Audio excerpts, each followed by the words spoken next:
Welcome to another episode of Canopy Practice Success. I am your host, Casey Brothers, and I'm here with our tax expert, Tanya Baber. We work with you a lot. Tanya, you do more than just work with Canopy. What do you do? It's been always a pleasure of mine since the beginning working with Canopy. I have a passion for helping accountants out there. That's a really fun segment of what I do, but I'm your traditional accountant other than those things. The usual, the accounting and tax and payroll and the services that we do for clients is a big part of what I've been doing for a few decades now. And then you have some really cool hobbies too. Yeah, quite a few crazy hobbies, honestly, if you think about it. It's just kind of They're like, so fun and unique. I think we get a reputation as accountants that we're boring people, but I just look at I life don't know where that comes from. like how much can we squish into this little tiny time frame that we call life? And what can Seriously. I do? In the wintertime, I randomly decided just a few years ago, gosh, I've lived in Colorado my whole life and I've never been on the slopes. I should learn how to do that. I mean, who does that in like midway through life? And I just decided to pick up snowboarding randomly because it sounded interesting. And not skiing. So how's your bum? Well, it took a few years of some landing on it and getting used to how to do that. But to be fair, I did try skiing, and some of the influence was from my daughters. One skied, one snowboarded, but two things on my feet, it didn't work. But I was like, one stick to my Yeah. feet. I can maybe do this, and it turned out that it was manageable, but fell a lot initially. I've been there. I've learned both too. Anyway, tell us a little bit about your firm though, and what you do as a firm. You've talked about how your firm is unique. I don't know that people would pair unique and taxes together. Right? And I don't know, I've always just been personally driven to like, what's the next thing I can do? Or, what's that next step? I'm not ever satisfied. And that's just personality trait or recognizing myself, just staying I at feel it like and you're still, creative.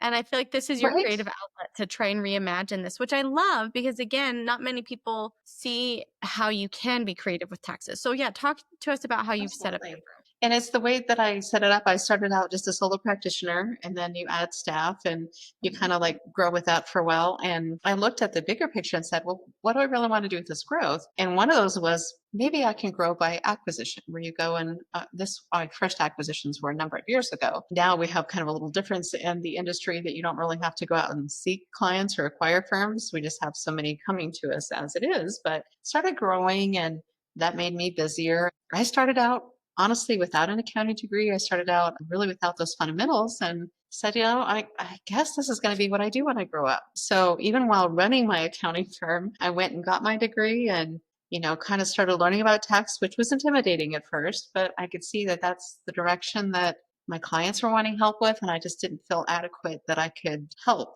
How did I accomplish it? Is I was so worried about giving bad advice that I became an EA early. Yeah, we don't have to do, but I was doing 100 to 200 credit hours a year just to make sure I was absorbing everything I could.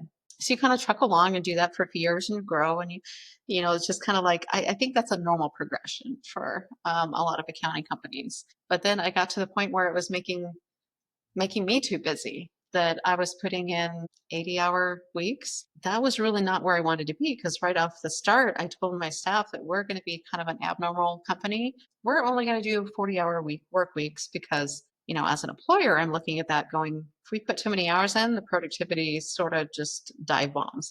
Thank you for thank you for saying that. I have a girlfriend, her husband spent his formative years in his career at KPMG. And she'd always tell me during tax season, "Oh, he's away at a client's for 2 weeks, working 60 to Right? 100-hour work week." And I immediately think, I'm like, but how productive are you? Your brain needs to rest. Your brain needs to recuperate. We need exercise and sunshine. How much more productive we can be in a more typical work day. So I love, no one's actually, I feel like, said it that Yeah. explicitly. I feel like people skirt around that, but I love that you recognize this. How long ago? How many years ago? When I first started bringing staff in, we always had that kind of as our rule. But then I would be, like the owner, the top preparer, I would be the one outside of that rule. And I'm going, well, this is so Why am I? silly. Yeah. I can't, I mean, it was wearing me down and physically, and I could tell the toll it was taking on me mentally. But well, by these government imposed deadlines, we're trying to squish everything into this small time frame. And when it started becoming really extreme, I had to look and say, and this is probably 5 or 6 years ago, I decided to go, okay, if I don't like where I'm at, how do I get there from here? What do I do? I had already built a staff of some decent folks, but some that I recognized was I had to be more trusting and be willing to delegate some of these things over. That was the only way I was going to be able to take some of that burden off of me if I'm doing all these returns start all the way to finish and a whole lot of them, then it became a very repetitive thing that was wearing me down. So one of the things is we set up tasks that were a 10-step process. And I'm like, well, gosh, what do I really, really need to do? I need to be like that last little step and review it. But can I teach staff members to, do some data entry? Can I teach them that? So we got to where we're at now is most all the stages of taxes are handled by all the staff. And then I mentored a tax manager on my team, made sure that some of it is you kind of have to push people along. Hey, you can do this. No, I can't. No, you can really do this. I'll be here to watch over. But now it's that we just do the reviews and double check and give feedback to our other team members. So we're constantly educating at the lower and lower levels. So even my receptionists and you could say data entry staff, I think knows more about taxes than a lot of average accounting companies because we're just constantly like, hey, you guys, you can do this. I'm impressed constantly at what they know. And that's a decision I had to make to say, this is silly. I got to delegate. I've got to empower my team. It makes them very loyal to me too at the same time because Yeah. it's like they have more and more that they can do, more levels they can achieve as well. I love that you wrapped it up with that statement because I think inherently every adult wants to be capable, wants to produce. This is something I feel like I've been harping on lately. So I apologize for sounding like a broken record if you're a frequent listener, but they want to be trusted. And when trusting another adult, you give them like permission to flourish almost. Then what it does is it frees you up and it gets you away from the 80 hours and it gets everybody what they want. And I think we forget those basic human needs sometimes and that letting go of control to some extent, you'll actually find it's a win-win. There is no Absolutely. lose. And that was a deliberate effort I had. When it's interesting, you said permission to flourish. It's also giving the permission to fail. That's the best way, especially as we deal in tax. It's not something you can just absorb by reading it in a book or watching a few different things. You have to experience it. So you got to plug through it and then have the tax manager come in and say, I think we're seeing this mistake often. Let's do a training on it. It is giving the permission to fail as much as to flourish. But then I found has made a much more cohesive team. My goal, I loved mentoring accountants so much. I wanted to be freer to go and create more education courses and teach more. But my time was already taken up. So how do we trade that off? And that was some of the logical mental progressions I went through a few years to go. I don't like where I'm at. How can I get there from here, basically? You've been on this journey the last 5 or 6 years. You haven't said it explicitly, but what does your life look like now? Oh, What it's does tax season look like so now? much fun. It is that I don't put a lot of time in. I have kind of the way we're structured is I'm at I guess the owner CFO level, and then I have tax manager and everybody below him. So I've given him a lot more responsibility. But the kind of returns I work on are the things I think are fun. That the super complex, wildly crazy ones that even my tax manager is looking at like, wow. So I have only a handful of ones that I work now. I'm always available. I can help the team, but we kind of have from like bottom up this system that they love having that empowerment that it's not often they have to come to me. So I have some time freed up that I'm enjoying life more than I certainly did 6 years ago. That I have a variety of crazy hobbies I love to pursue. The snowboarding one, it doesn't play well with tax season, so freeing up my time, I was like, oh, I can kind of go on the weekends where I don't have to work weekends anymore. This is a fun thing.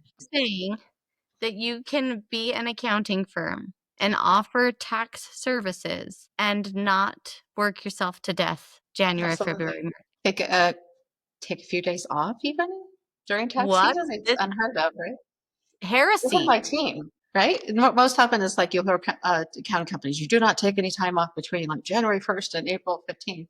Mine, it's like, I mean, we're not going to all take the same day off at the same time because that would be chaos. There is flexibility if you're like, I would like a day off this week because maybe there's just so much that they need that mental day off. I find that my team is far more productive having that kind of, and we call it, we want a good work-life balance. It's a term we hear out there, but what is it in actual practice? I love that you've seen that and that even just saying, you glazed over it so fast though, but like, yeah, it's okay if you need a day during tax season. Like, let's That's stay right. mentally, emotionally, physically healthy, because then again, we're all just one human, and let's Mhm. give ourselves the best foot forward to perform and perform well. Exactly. And like our clients experience, if we're like so stressed that they may see us once a year or maybe that first time, we're so stressed that they feel like, I don't ask them questions ever. If you're kind of refreshed and you're like, well, let me tell you how that works, or this is your experience for that client, that one singular client. And we look at it as accounts because we have so much to do. It's kind of like they're all just one big conglomerate. But that client's experience is better as well. Better from my Mhm. staff, better from me, better from every step of that journey, if you will. And that's Yeah. that's ultimately what we want as well. Yeah. Talk to us more about your workflow or your rules of engagement, your values as a firm. What do you do to make it so that you can take a day off in March, or that you Right. can ensure you're sticking to those 40 hours during tax season? And some of it is over the years, every year after tax season, we kind of do an after action review and say what worked and what didn't. It's being willing to constantly evolve and change and evolve and to change. So we've developed by this point in time, because like 30 years into this game, a really concise system that is from the very first moment, that a client contacts us, and we kind of help them all the struggle points we have, like getting the client to get us data. And then we start doing the data entry, and then we come up with, oh, we're missing information. So we actually literally call that the missing information step. That we have staff members that their job is just to kind of poke the client, or to use, we honestly do, we do a ton through the tools in Canopy. We use the little poking devices in there, and it's like it's assigning, we call it homework, but sending over to the client is sending reminder emails. And when we get it and we review it, the top level person that we're really just kind of looking for other opportunities for tax savings or whatever. And then it goes back to the team when it's ready for, signing and sending. So we have a kind of a 10-step process that no matter where we are in that process, anybody can pick up that return and they see who it's assigned to and who's working on it. We have notes in there that help to accomplish that as well. So all these various steps in there have been developed into a repetitive task list that we can duplicate for every single client. And that's what allows us to achieve that. But then how we do it on the big scale so that we all have even amount of time is I've embraced having more virtual sort of a space as well. I'm physically located in Colorado. I have a second office. I'm actually at my second office today, but then I have team members in various states that do a lot of this work as well. And we just work cohesively as a team across various time zones and states now. That's awesome. So Pivoting just a little bit, I feel like tax is pretty heavily rooted in the history of what a typical accounting firm would look like. And we're seeing a lot of pivoting to CAS and advisory. Where do you see the future of tax services for accounting firms? And it is that every firm has their specialties and their makeup. So just because we've chosen to kind of do, I would say, do it all in the sense that we can help with the accounting level or help with the tax level advisory. But every firm, every owner, that may not be their particular niche that they want to go into. Going into tax, well, it requires a very high level of understanding or willingness to go in taxes. Basically, we have to have the knowledge, or we have to be able to learn it and be willing to, or we have to hire it out to somebody else. So having a great resource of where do we get the data?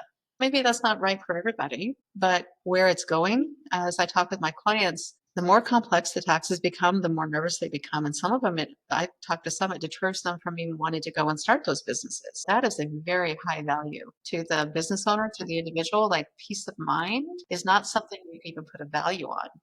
And even with AI coming onto the scene, we're just kind of trying to figure out what to do with that as an industry. It is that interaction between the client is just going, yeah, I didn't know if I can trust that information, but now hearing from you, I kind of feel peace now. That is a very, very big value for our Yeah. clients. Things that we are kind of like, oh, that's such a pain. Payroll, not our favorite thing in the world as accountants, has a high value to our clients Yeah. because it's anything that alleviates stress is going to have a high value to them. I don't think it's going to be like it goes away. We have seen over time it evolves. So the best thing I can tell any accounting firm, be willing to change, be willing to evolve, look back and do those after action and say what worked, what didn't, where do I want to go from here, and be willing to constantly adjust. And you will find that you are, if you're not heading in that direction, you have a opportunity to change and head that direction again. I love that. In my career, I've called those postmortems. And I know that's coming. We're stealing that from the medical world. But every time I've done one of those, it's been so valuable. And especially if you do it right after, Yeah. whether it's April 16th or maybe May 1st, right? Give yourself some time to breathe. But I love that you've brought that up because you are bound to repeat history if you don't If you don't change it. evaluate and think about, okay, what did I like? What did I not like? Are there new solutions, tools, opportunities? Can I even you said something that I wanted to actually ask about, that it sounded like you didn't have a process written down, but then when you wrote out a 10-step process, seeing it maybe with your eyes, you're like, oh my gosh, yeah, I don't need to be involved in every step. Even doing something as simple as that, if you don't Exactly. have your processes outlined, put them down and just look at them and think through it. Exactly. And one of those middle steps kind of has, we call it a churn because it's like, get missing information. Oh, it's not what we needed. And it goes back. But it started out maybe about a 4-step process and it gradually evolved over time. But kind of what you were mentioning, what brought to mind for me is when we're looking at afterwards or the after action or post-mortem, we have to be willing to go to our team and say, what do you notice? Because they're in the trenches and they're going to see things that I'm not aware of. And yeah, I have the decision making responsibility, but I'm going to be interested in, like, that's something the clients are telling you often. Okay, let's see what we do about that. Be willing to, and that is one of those pieces again, how are we empowering our team? And that makes them valuable. If you're going to be aware of something that I have no idea of, take that information in and figure out how we can make everything and everybody's position stronger. Love that. Something I've been trying to encourage accounting firms to do recently is to take a look at their client experience. If Mhm. you have more than one client portal, for example, you go through, treat yourself like a fake client and make yourself do the things that you're asking your client to do. But I think what you just hit on is another great twist on that. Look at your admin and you go and do what you're asking your admin to do, and maybe just sit over their shoulder for an afternoon. We're already in middle of June, but like you still have time. There's still Yeah. plenty of time to reassess these things before things get crazy again. Yep. But again, they don't have to be crazy because you are our proof point that you Mhm. can be a tax. Would you say you're a tax centric firm? You offer other things, but Yeah, I mean, it's a big part, obviously, because the clients are so worried about the compliance part, but we're tax and we do tax planning and we do advisory, but yeah, that's also kind of hand in hand with the yeah, accounting part. And maybe yeah. we have a bookkeeper that handles it, and we're just the tax. So we really customize it for our clients, but we definitely are a tax firm in that sense, or the traditional description Yeah, of it. but you are the hope, the light at the end of the tunnel, that It's it really, I was can just be. frustrated, like, I don't like this. I can't do any of the crazy fun stuff I like to do. I need to change this. And that was the spurring me into action to figuring out what I need to do to change it. And Yeah. being willing to delegate, being willing to, and bring my team in and be like, hey, and this is how it's of value to you. And not just, we all want to go to work and do something that has definite value. We don't just want to be like a cog in the machinery, that we want our ideas heard and our observations and be able to learn more and be able to earn more. And once I changed my mindset to doing all that quite a few years ago, it's like everything became easier. And it just didn't click until then, I think, for me as the change point. Is there something that caused your mindset to change? It's just getting just so tired and so exhausted that it was like, I don't know why I'm not getting past this hurdle, and kind of started looking at what my team was doing for me, and just some of it was testing. My tax manager, he'd been with me a lot of years, very bright individual. He just needed some prompting, some pushing. He would come to me always like, "What's the answer to this type of thing? What's the answer to that?" I just made that out because I was very busy. Often I was like, I'm so busy at this moment. Go check that out, and then let me know what you find out, and we'll talk about it. It kind of started helping him to realize he can find those answers. And then when I just confirmed it, he was just wanting somebody to confirm it. He didn't need me to give him the answers, but he needed a way to figure out how to find them on his own. I started doing that, and little light bulbs like, maybe this will work on a bigger scale. And just, I think that's where the little motions and change in my thought came from, was just going, okay, if he's just always asking me those questions and I know he knows the answer, how do I change that and let him know that it's, yeah, you're on the right track. I'll confirm it for you, but go find the answer first and then we'll talk about Okay, since you are our in-house tax expert, you always write the infamous tax guide it. Right? that gets so many downloads. I think I know the answer because you talked about how you were doing like 100 plus hours of learning in a year when you only need like 60 over 3 years. Yeah. How did you become an expert in that? Like how, and what are you doing to stay on top of that? Always be willing to continue learning. I was so afraid of giving bad advice that I did that from the standpoint of wanting to go that route. And I just felt like it was only me out there in the world. So I really, really had to know my stuff kind of. That's why I was working so hard at it. But for somebody, I mean, it's cute that I know say I'm described as a tax expert. Those who really are experts, I guess, we will never call ourselves expert because there's so much out there and there's just the Yeah. real trick is, do you know where to go find the answers? Because we Mm. can't in our human brains remember everything. It's like, yeah, there's something about that. Let me go look that up. When we're giving the answer to the client is doing it appropriately, like, I can get a little bit more information on that and get it back to you. That's acknowledging that we know how to find it. So that's one of the ways that we can truly genuinely do this. Have you started to use AI in that regard? I know there's been a few I AI haven't. I've taxes. kind of tested it some because I do enough on the education side that I'm curious of. Sometimes with AI, it's like the general answer, Mhm. but we often have that it can't do what we can do. And that is Yeah. to find the exceptions to the exceptions. And Mm. that seems so far that I'm looking at seems to be a lot of the failing of it. Is many times I'm helping clients and I'm like, oh, but do you have, you ask them questions, this and that. You find out that is the case. If we had just gone directly to AI with a general question, it would have come up with the wrong answer. I use it in the sense of testing to see what it's coming up with for answers because I'm kind of always working the problem with two hats, which most accountants do is, Yeah. for the client, but then also for the accountants out there that I'm mentoring or teaching. Then I'm looking Yeah. at it with both hats. Can Yeah. we do I it think if we don't have the answers? Just know where to find the answers. yes. I think in regards to your comment about it not knowing the exceptions to the exceptions, one thing that I've learned about AI is not a critical thinker. AI is not a human. AI is a robot. And it can speed up the finding of the information, but it can't do the critical thinking for you. And so it might be able to find some of the rules, right, and speed up the initial process. But to your point, it's not going to be foolproof. But speeding up is still valuable. Mhm. That's how we get to 40 hours and away from 80 hours. Yep, that's part of it. Being willing to change and utilize all the tools available to us. It is that we're directed, and speaking kind of from the hat of being an enrolled agent, we're directed to, okay, for helping clients, we either have to possess the knowledge, we already know it, or be willing to learn it, or be willing to hire it out. So that may be like going to your colleagues and saying, I've had accountants out there that I've helped with just special returns or cases or things because they recognized, and I respect them so much for it, is, hey, this is out of my realm but it's something I still need to do. I still want to do. I'm going to learn from it. There's a lot of ways we can approach that question if we don't have the answer. And even if we think we have the answer, being willing to constantly double check ourselves because stuff changes constantly. If you're a solo practitioner, and that's when I started out, it felt very, very alone in the world, is using those resources and trying to learn as much as I could to make sure I had the right answer. Now that I'm growing my team, I have my tax manager. I can bounce ideas off like, does this sound right to you? This is what I think I remember. And you have that ability with more people, but when it's yourself, just be willing to know where do you find the answers and having maybe a resource, different software companies that are awesome out there that help us in our industry.